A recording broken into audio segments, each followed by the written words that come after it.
नमस्कार दर्शकों, आज के हमारे खास कार्यक्रम के खास मेहमान हैं जम्मू कश्मीर यूटी के उपराज्यपाल जीसी मुर्मू साहब, आपका स्वागत है। इस वक्त कोविड-19 ही सबसे बड़ा सब्जेक्ट है, इस पर ही हम चर्चा करेंगे। हाँ कि लद्दाख के चीन के साथ जैसे संबंध है उस पर हम चर्चा नहीं करेंगे, लेकिन ये है कि जिस तरीके से अनलॉक 1.0 के बाद मामले बढ़ रहे हैं, क्या ऐसी आशंका है कि दोबारा से लॉकडाउन लगाने की जरूरत पड़ सकती है, क्योंकि कश्मीर में लगातार बढ़ रहे हैं? ये हम लोग ने पहले से अनुमान किया था जी, क्योंकि अनलॉक होने के बाद पर्टिकुलरली जब से प्रवासी जो यात्री हैं बाहर से हम लोग ने इनको लाए जी, उसी टाइम में थोड़ा ये आशंका था कि कुछ केसेस, क्योंकि ऐसे एरिया से आ रहे हैं, कुछ उनका केसेस उसमें से निकलेगा जी, और उनका कांटेक्ट वालों में से भी निकलेगा। ये एक्सपेक्टेड लाइन में है।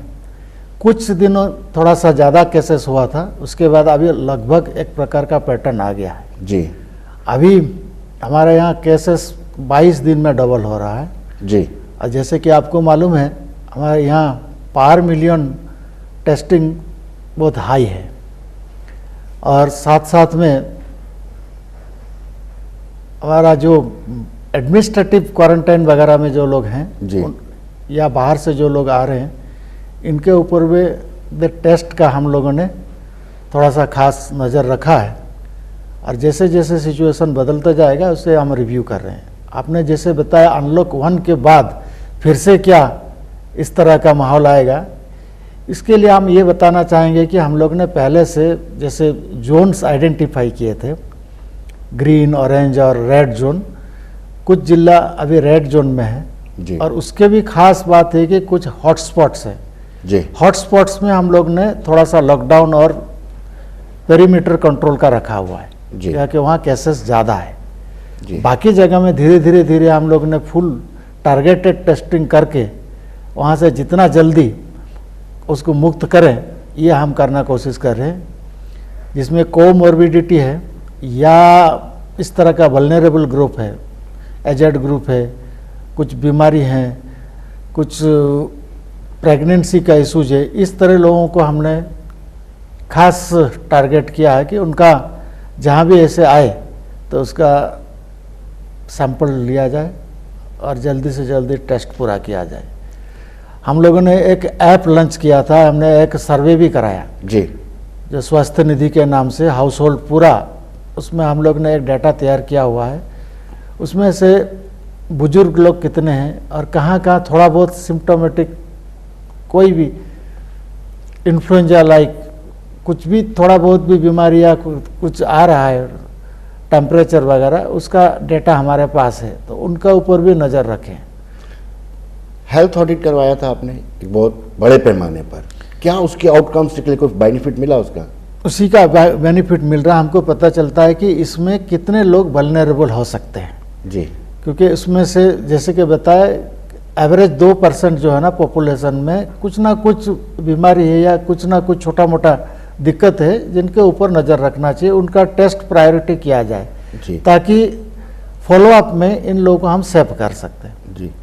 अमूमन महामारी में इस्तेमाल किया जाता है, फोर्स को इस्तेमाल किया जाता है, लेकिन आपने सिविल ब्यूरोक्रेसी को इस्तेमाल किया, ये कोई स्ट्रेटेजी थी? देखिए, ये डिजास्टर मैनेजमेंट या इस तरह का पैंडेमिक को हैंडल करने का एक SOP होता है, भारत सरकार की गाइडलाइन भी होता है। अलग अलग एक्ट के तहत कुछ पावर, एग्जीक्यूटिव पावर उस टाइम हम लोग देते हैं जी, इसीलिए सिविल एडमिनिस्ट्रेशन और पुलिस एडमिनिस्ट्रेशन इसमें मुख्यतः इसमें रहते हैं। बाकी फोर्सेस को तो जब सिचुएशन बहुत ज़्यादा खराब हो उसी टाइम में हम लिया जाता है, इवन डिजास्टर में भी और किसी में भी।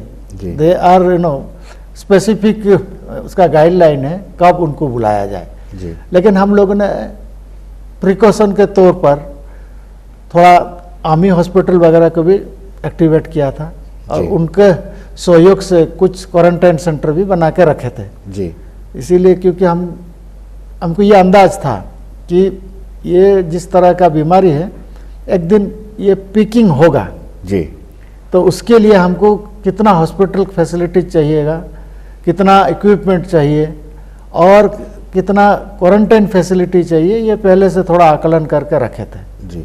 आपके पास रिसोर्सेज कम थे, ये मुबारक की बात है आपके लिए। कम रिसोर्सेज में भी आपकी टेस्टिंग जो है बहुत ज़्यादा रही, इसके लिए क्या रणनीति आपने बनाई थी? देखिए, एक तो सबसे बड़ा मैं इसका श्रेय तो देता हूँ यहाँ पब्लिक पार्टिसिपेशन। जी। यहाँ सभी तबके के लोगों ने बहुत पार्टिसिपेट किया, इसमें बहुत सहयोग दिया है, खास करके रिलीजियस लीडर्स। इन्होंने हमारा कहने पर सभी को अपील करके जिस तरह का डिसिप्लिन लाया, ये बहुत बड़ा एक मिसाल के तौर पर हम बता सकते हैं। साथ साथ में हम लोग ने एक लेबोरेटरी से शुरू करके अभी हमने 6 लेबोरेटरी अभी कार्यरत है, और हम जो प्रोक्योरमेंट करना था उसके लिए, वो क्या आरएनए एक्सट्रैक्टर मशीन्स वगैरह हम लोग ने सीधा भी प्रोक्योर किया, मेडिकल कॉलेजों के थ्रू से प्रोक्योर कराया, ताकि हम थोड़ा जल्दी से ज़्यादा हम टेस्ट कर सकें और लोग भी आगे आए। यहाँ इस तरह का माहौल रहा। ये पब्लिक पार्टिसिपेशन जो हम बोल रहे हैं, इसके कारण से भी डिटेक्शन करने में हमको तकलीफ नहीं हुई। शुरुआत के दिनों में तकलीफ था, जैसे कि आपको मालूम है जब मार्केट से लोग आए थे, हमारे यहाँ भी 2-3 हज़ार लोग आए थे। 2-4 दिन के बाद हम लोग को पता चला, जैसे हम उनको अपील किए सब आगे आए जी, सब आगे आए, और हम उसी कारण से जल्दी से जल्दी टेस्ट करके इनको आइसोलेट कर पाए। तो उस टाइम में इसलिए कंट्रोल में था। जब से थोड़ा ट्रैवलिंग ओपन हुआ, ये अंदाज था पहले से, तब से थोड़ा सा बढ़ा था, अब फिर घट रहा है। जी। ऐसा माना जा रहा है कि ये लंबा खींचेगा। आपको लगता है कोई प्राइवेट प्लेयर भी तैयार करना चाहिए जो प्राइवेट टेस्टिंग कर पाए? एक्चुअली हम लोग ने एक प्राइवेट प्लेयर तो लिया था जी, और आगे भी हम देखेंगे जैसे सिचुएशन आएगा तो। जी। अब ये लाल पाथलप आप जानते हैं, जी, जी, उनको भी हमने इसमें लिए थे। जी, लेकिन अभी हमारा मेडिकल कॉलेज वगैरह में अभी अपग्रेड करके हमारे पास अभी है। जी। तो अब लगता है कि अभी ज़रूरत के हिसाब से बाद में देखेंगे। डू यू थिंक कि हमें वेंटिलेटर की ज़रूरत है? क्योंकि इस पर वेंटिलेटर एक अहम इक्विपमेंट है। हमारे पास वेंटिलेटर पर्याप्त मात्रा में है? देखिए, वेंटिलेटर से ज़्यादा ऑक्सीजन की ज़रूरत है, जी, वो हमने पर्याप्त मात्रा में ले लिया है। जी, मोबाइल ऑक्सीजन का सिलेंडर के लिए भी जो होता है, ये सब भी हम लोग ने प्रोक्योर करके रखा है।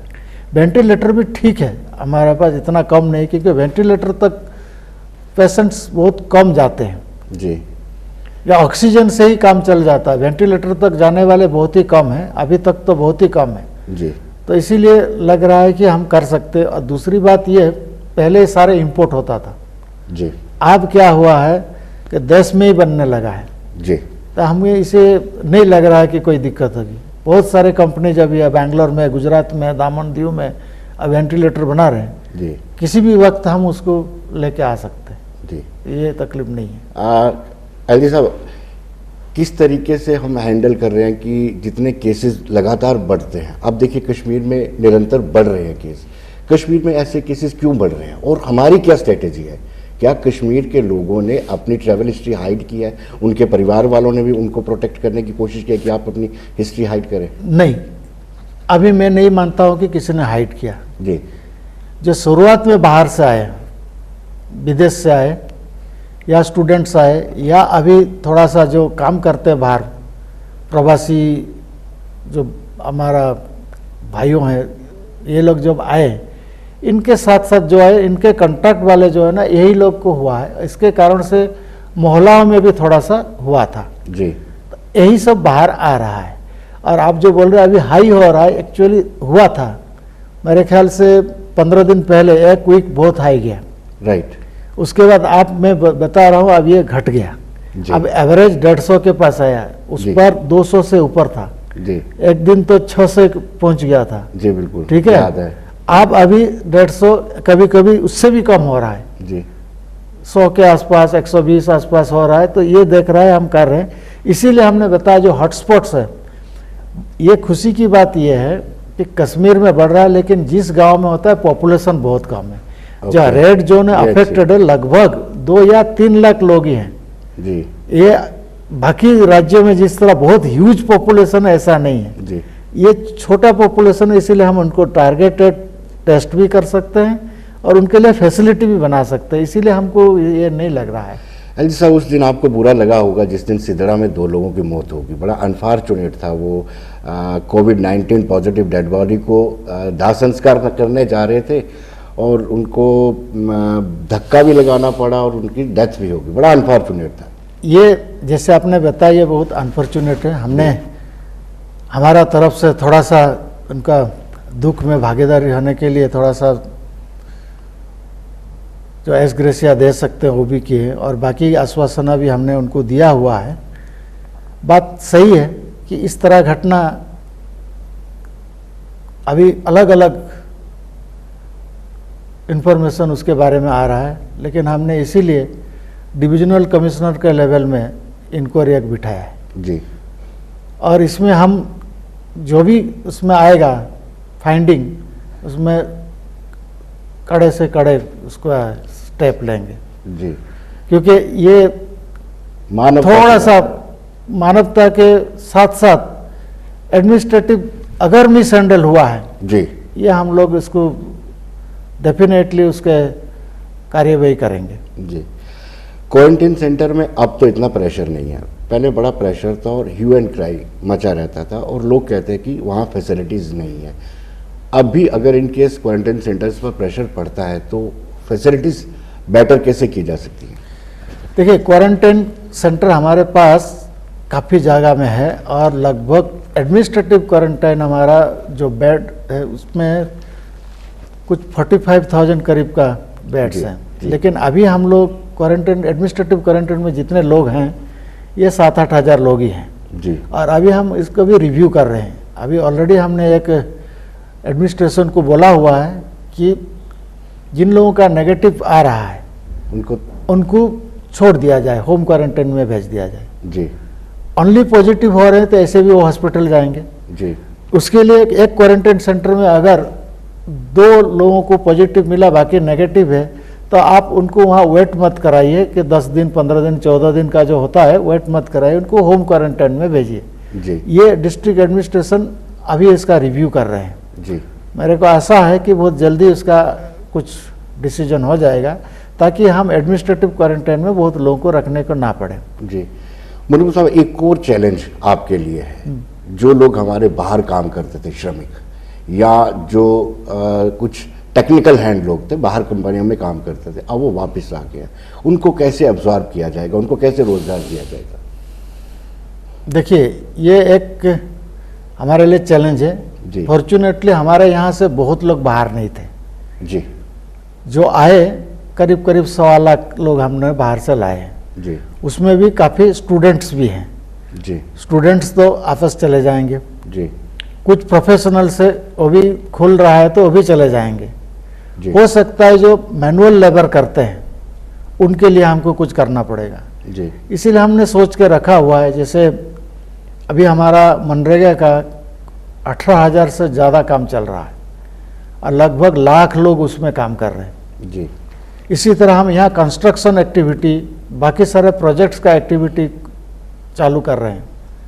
रोड का काम तो चालू है, बिजली का काम चालू है, साथ में जो इरिगेशन प्रोजेक्ट्स हैं ये सारे काम भी खुलेगा। जी, इसमें हम सोच रहे हैं कि जो टेक्निकली क्वालिफाइड है, हमने एक आदेश दिया है, इनको आइडेंटिफाई करिए और फर्दर कुछ ट्रेनिंग देना है इनको प्रोफेशनली। थोड़ा सा हमारा स्किल मिशन के तहत उनको ट्रेनिंग दे के इस तरह प्रोजेक्ट में उनको शामिल किया जाए जी, ताकि यहाँ ही काम करें, बाहर जाके वही टेक्निकल लोग काम कर रहे हैं यहीं काम करें। जी। शुरुआत दौर में हमने जब ड्राई राशन वितरित किया था, डिस्ट्रीब्यूट किया था, तो हमें सिर्फ जो बाहर से मजदूर आए थे, बाहर के प्रदेशों से, उनको ही डिस्ट्रीब्यूट किया। और दूसरी बड़ी बात थी कि जो हमारे लोकल है, रेडी फेडी वाले जो ऑटो चलाते हैं, वो भी एक किस्म की लेबर है, वो इससे वंचित रहे। ना उनको कैश रिलीफ मिला, ना ही उनको ड्राई राशन मिला। ऐसे छोटे छोटे जो लोग हैं जिन्होंने इसमें भी अफेक्ट हुए हैं, इसके लिए हमने एक पैकेज लाया था। हमने बताया था जैसे कि छोटे छोटे होटलों में काम करते हैं या हाउस बोट में काम करते हैं, इवन इस तरह का टैक्सी और ये चलाते हैं, इनके लिए भी हमने एक पैकेज निकाला था। सेल्फ हेल्प ग्रुप है, उनका रिकैपिटलाइजेशन करना है, बाकी लोगों का, इसका भी हमने एक पैकेज निकाला था। भारत सरकार का जो स्कीम है उसके नीचे भी काफ़ी कुछ है, इसका भी इम्प्लीमेंटेशन हम लोग कर रहे हैं। तो उसमें ये छोटे जो आप तबके के लोग आपने बताया, इनके लिए जो चाहिए, इसमें एक तो जनधन अकाउंट में हमने बताया था भारत सरकार में 500-500 रुपया दे रहे हैं, लेकिन हमने बताया था जिनका जनधन अकाउंट है इनकी फैसिलिटी ओवरड्राफ्ट फैसिलिटी दे देना है। ओके। सीधा ओवरड्राफ्ट, इसलिए कुछ लोग ने लिया भी ओवरड्राफ्ट अप टू 10,000 तक लोग ड्रॉ कर सकते हैं। जी जेके बैंक के थ्रू से हम ये भी करा रहे थे। और बाकी देखेंगे जहाँ इस तरह का है, बाकी अभी भी भारत सरकार का पैकेज का बहुत सारे चीज़ इम्प्लीमेंटेशन में अभी भी जारी है।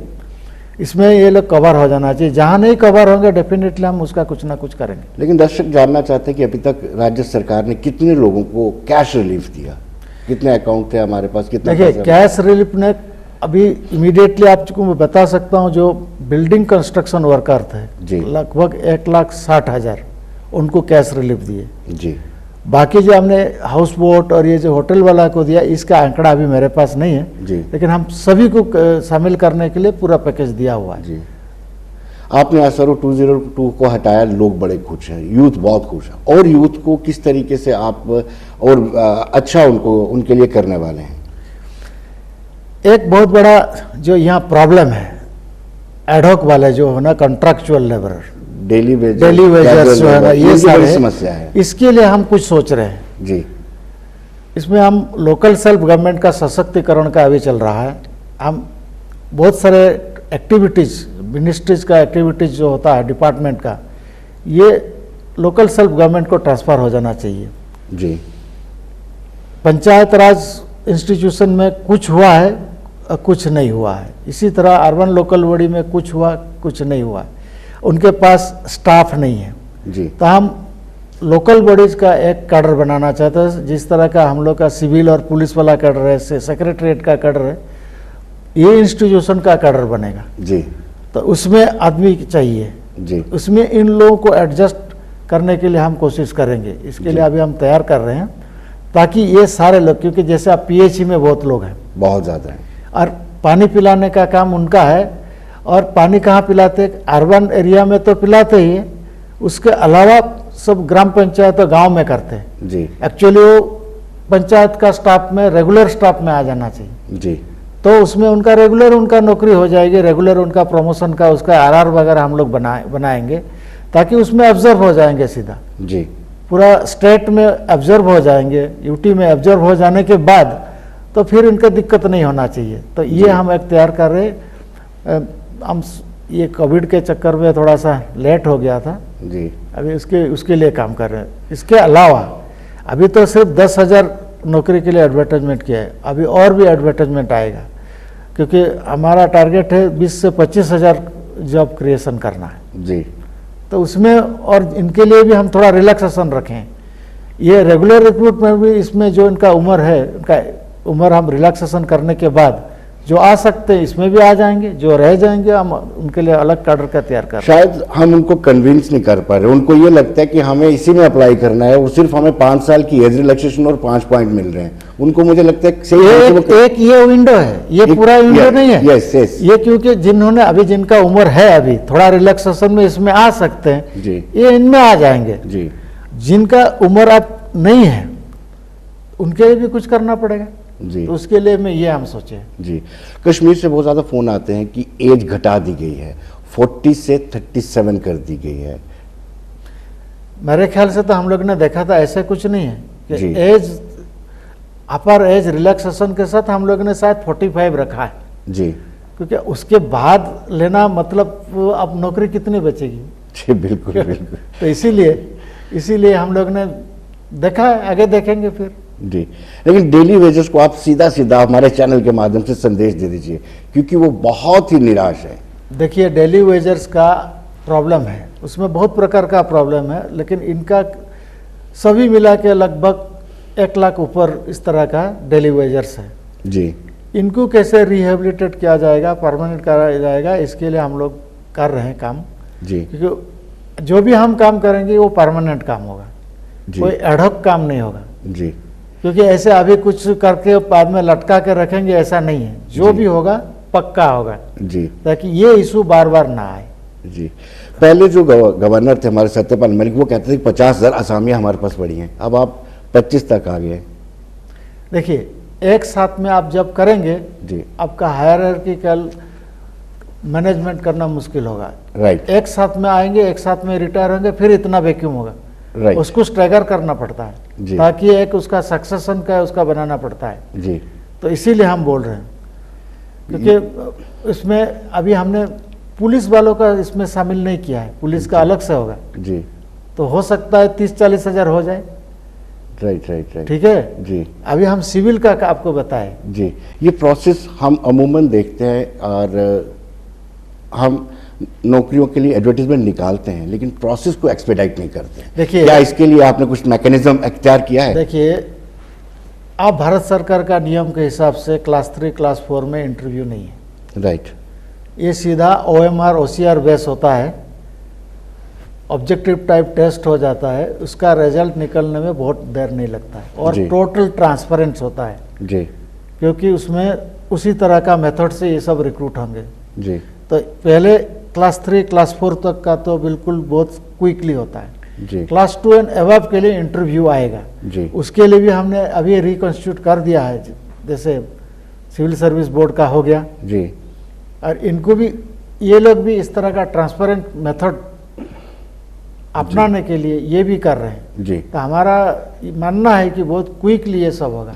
जी। यूटी बना था तो लोगों को बड़ी खुशी हुई थी वो कि मिनिमम वेजेस एक्ट लागू होगा, मंडल कमीशन लागू होगा, कुछ ऐसी चीज़ें यहाँ पे लागू नहीं हो पाई, जिसको लेकर के लोगों में थोड़ी सी निराशा है। देखिए, रिजर्वेशन जो अभी हम लोग ने एक कमीशन बनाया हुआ, बैकवर्ड क्लास कमीशन जो चल रहा है अभी, उनका जी कोविड के चलते इनका अभी काम थोड़ा सा रुका हुआ था, अभी चालू हो जाएगा। लेकिन हमने जो एग्जिस्टिंग रूल्स है अपने पावर में, उसको रिव्यू करके रिजर्वेशन में हमने काफ़ी सुधार लाया। जी साथ में एक बड़ा प्रॉब्लम ये था कि ये डोमिसाइल वाली इशू, जी ये भी अब हो चुका है, जी तो अब कोई प्रॉब्लम नहीं है। जी। उसी के लिए थोड़ा सा रुक गया था, हम जी। 2-3 महीना पहले ये सारे प्रक्रिया शुरू कर सकते थे। एक तो कोरोना कारण हुआ, जी दूसरा हमारा डोमिसाइल वाला रह गया था। जी। जब अब रिक्रूटमेंट प्रोसेस शुरू होगा, ये डोमिसाइल का प्रेशर मुर्मू साहब बढ़ता जाएगा, ये आपको मान के चलना पड़ेगा।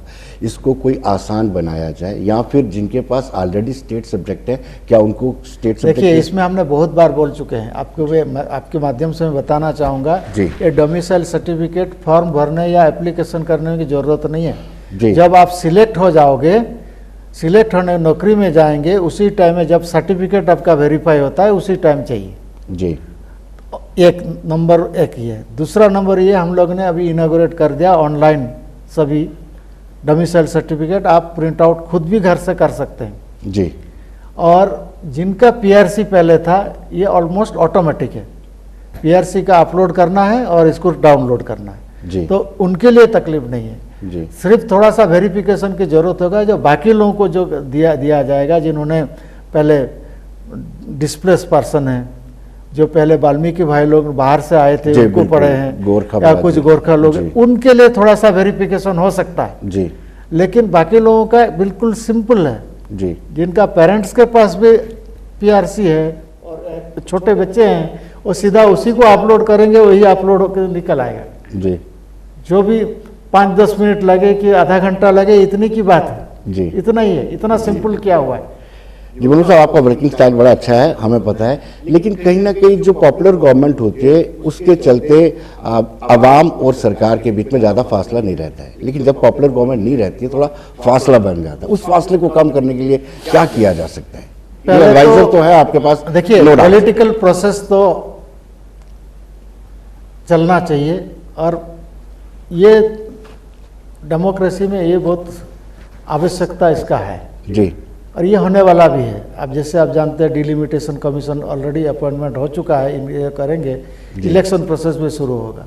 इससे पहले हम कोशिश कर रहे थे कि लोकल सेल्फ गवर्नमेंट, पंचायत राज का कुछ पंच कुछ सरपंच का इलेक्शन बाकी थी, जी हमने फरवरी मार्च में रखने वाले थे। Right right. इसके बाद ये कोरोना आया तो ये पोस्टपोन हो गया, तो इसीलिए हमने ग्रास रूट लेवल डेमोक्रेसी को स्ट्रॉन्ग करने के लिए पहले कार्यवाही कर रहे थे। जी अर्बन बॉडीज, लोकल बॉडीज, ये सारे हो जाए तो ये एक तरह का पब्लिक के साथ उनका एक इंटरफेस हो जाता। जी साथ में हमने इनको ऐसे एक सत्ता दिया और इस तरह का इंटरफेस बनाया था कि ये BDC, पंचों, सरपंच, इनका एक रेगुलर इंटरेक्शन एडमिनिस्ट्रेशन के साथ हो।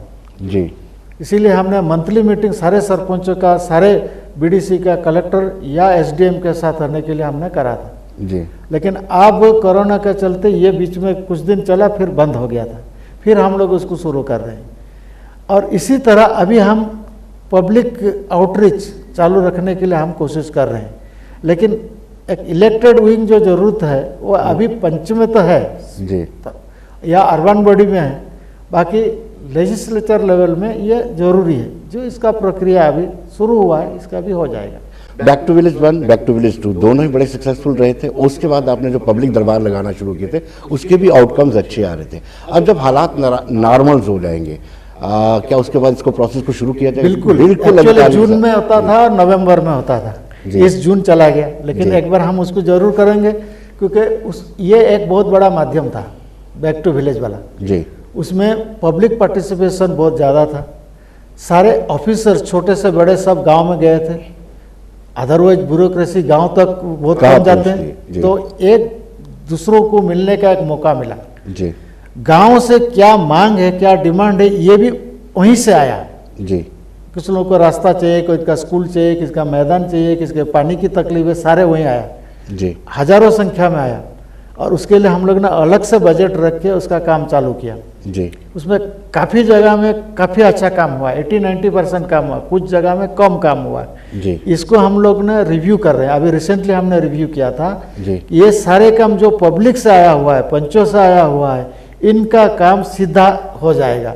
उसके लिए बजट भी है, उसका भी इम्प्लीमेंटेशन कर रहे हैं। जैसे हम पीएम पैकेज का रिव्यू कर रहे हैं, लैंग्वेजिंग प्रोजेक्ट का रिव्यू कर रहे हैं, बैक टू विलेज में लोगों के तरफ से आए हुए मांगों का उसका भी बजट के साथ जोड़ के उसका भी रिव्यू करें और उसको भी काम पूरा करेंगे। नेक्स्ट बैक टू विलेज जाने से पहले हम कोशिश कर रहे हैं पुराना सारे काम उनका हो जाए। जी।